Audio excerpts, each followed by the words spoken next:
Suicide Note, by Mitchell Heisman. This work is a computer-generated reading of Suicide Note, by Mitchell Heisman. This reading was produced using Natural Reader 14, a product of Natural Soft Limited. This work is free and licensed by Mitchell Heisman for copying and distribution under a Creative Commons Attribution Non-Commercial No Derivative Works 3.0 United States license. Part 1. God is Technology. How the singularity of monotheism transcended biology and primed the technological genesis of God. The agony of victory.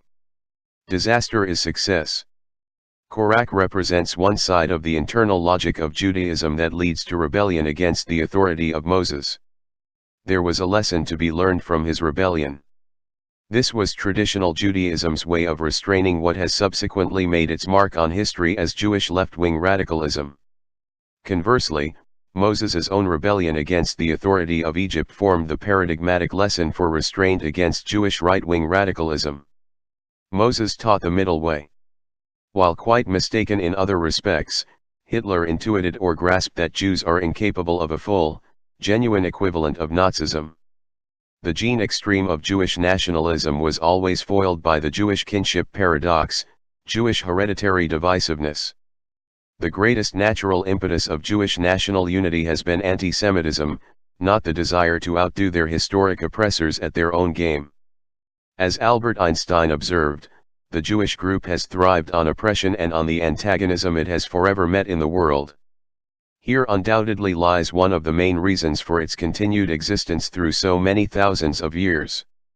63 disastrous threats to Jewish survival were the source of Jewish survival success. This view is corroborated by the secular founder of political Zionism, Theodor Herzl. The propelling force in the creation of a Jewish state, he thought, was anti-Semitic enmity. 64 It was not a fully positive, constructive impulse to nationhood, but rather, our enemies have made us one, it is only pressure that forces us back to the parent stem. 65 Through the invisible walls of anti-Semitism, Gentiles throughout human history have helped to preserve the Jewish people.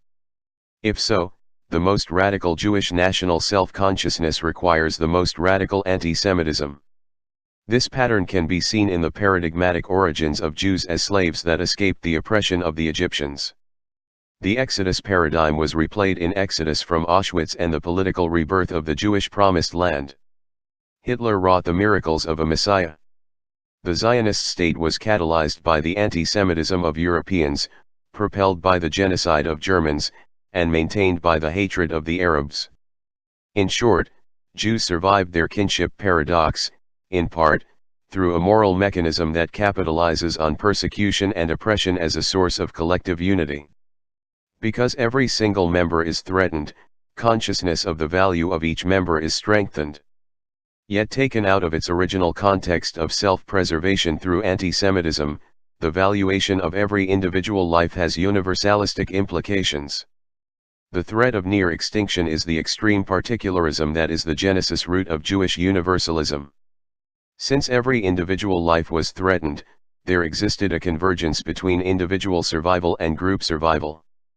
This is a socio-biological foundation of an unconscious convergence of interest between Jews in general and Jewish leftist internationalists that radically oppose all Jewish particularisms. Just as universalism emerged from this extreme particularism, this kind of particularism is also divulges the limits of Jewish nationalism.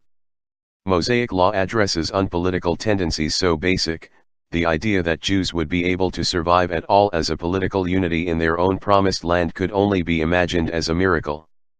Jews have overwhelmingly been victims of the most politically aggressive nations over most of their history because Jews have lacked both the inclination and the capacity to emulate truly extreme forms of subordination to the political. Ancient Rome is a classic example of the more distinctly Gentile capacity for subordination or obedience to human authority. Internal Roman obedience made for internal peace, and internal peace was made possible by internal obedience. External war was made possible by internal peace, and an international Pax Romana was made possible by the Roman capacity for war. The Jewish kinship paradox leads to an ideal of international peace through an entirely different avenue. One can look at the conflict among individual Jews as a miniature mirror of the conflict between the nations of the earth. The Mosaic formula for internal peace between individual Jews thus implicated a formula for internal peace between all the nations of the earth under God. Judaism's original formula for internal peace became externalized in Isaiah's vision of swords being beaten into plowshares. Moses's program for subduing the divisiveness of Jews as individuals became universalized, and then secularized, into a program for world peace. The Jewish tendency to argue, fight, and factionalize among themselves is a practical source of the Jewish proclivity towards international peace.